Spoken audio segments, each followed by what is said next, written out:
प्रयत्न केला त्यांनी करू द्या ना, आमची केस खोटी आहे, फायर खोटा आहे, फायर अर्ज नाही, अर्ज नाही, आम्हाला एफआयआर तरी द्या, नाही तर मी खोटा एफआयआर करतो म्हणून माझ्यावर कारवाई करू. सरकारी कामात अडथळा म्हणून करा. चला आपण सीआयडीला भेटू द्या त्यांच्या इन्व्हेस्टिगेशन. साहेब एक महिना झाला, साहेब एक महिना झाला, एक स्टेटमेंट तरी आले सीआयडीचं.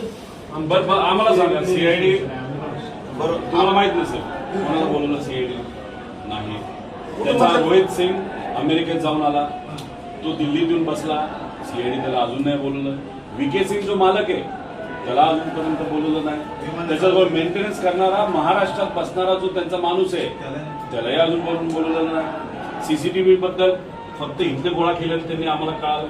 त्यानंतर तिथं जो जे 2 येणार होते कॅप्टन पायलट ते अचानक कॅन्सल झाले. का झाले त्यांना अजूनपर्यंत बोलवलं नाही, त्यांना नोटीस नाही. आणि डीजीसीच्या कोणत्या अधिकाऱ्यांनी मंजुरी दिली याला? आणि हे आमच्या लेवलला आम्हाला कळलेलं माहिती. आता पब्लिकला तर काहीच माहित नाही. लोकांना माहित नाही. आम्ही घरचे असू, हे 8 तास बसतात अधिकारी गव्हर्नमेंट प्रेझेंटेशन दिल्लीत दाखवले, मुंबईत दाखवले, ते मोगम नाही साहेब. आणि ठीक आहे मी प्रेझेंटेशन केलं, चुका केल्या, मला काउंटर पण केलं. बारामतीमध्ये पोलीस जर आम्हाला साहेब आमचा एफआयआर घ्या, सीआयडीला द्या ना. तुमच्यावर काय करस्पॉन्ड झाला का सर सीआयडीचा? मी देशाच्या मिनिस्टर साहेबांच्या ऑफिसला पाठवले, डीजीसीला पाठवले. आम्ही एव्हिएशन मंत्री तिथं नसावेत असं म्हणत असलो तरी त्यांच्या मंत्रालयाला मी पाठवलेलं आहे. त्याला VSR कंपनी जी आहे त्याचे आणि त्या डीजीसी जी पार्टी आहे त्याचे जे प्रमुख आहे त्यांचं कमर्शियल रिलेशनशिप आहे.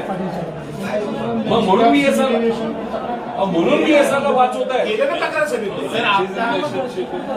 VSR ला म्हणून वाचवत आहे. आणि मग आमचं म्हणलं तुम्ही त्याच्या VSRच्या विरोधात एफआयआर घेत नाही, तुम्ही सुद्धा वाचवताय. आणि चालू तपास जे सांगताय तुम्ही साहेब त्याच्यामध्ये अँगल कोणता आहे? अपघात आणि टेक्निकल.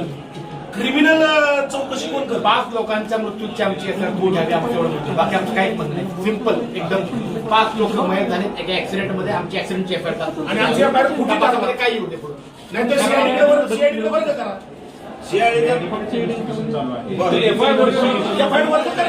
इन्व्हेस्टिगेशन गुन्हा दाखल व्हायचा 1 महिना झाला साहेब, 1 महिना दाखल त्यांनी केलाच नाही तर आम्ही काय करणार? सीबीआय मध्ये आता आपण बोलतोय, आता आपण बोलत असताना 7,000 पेक्षा जास्त केसेस प्रलंबित आहेत. 2600 केसेस 10 वर्ष झालं प्रलंबित आहेत.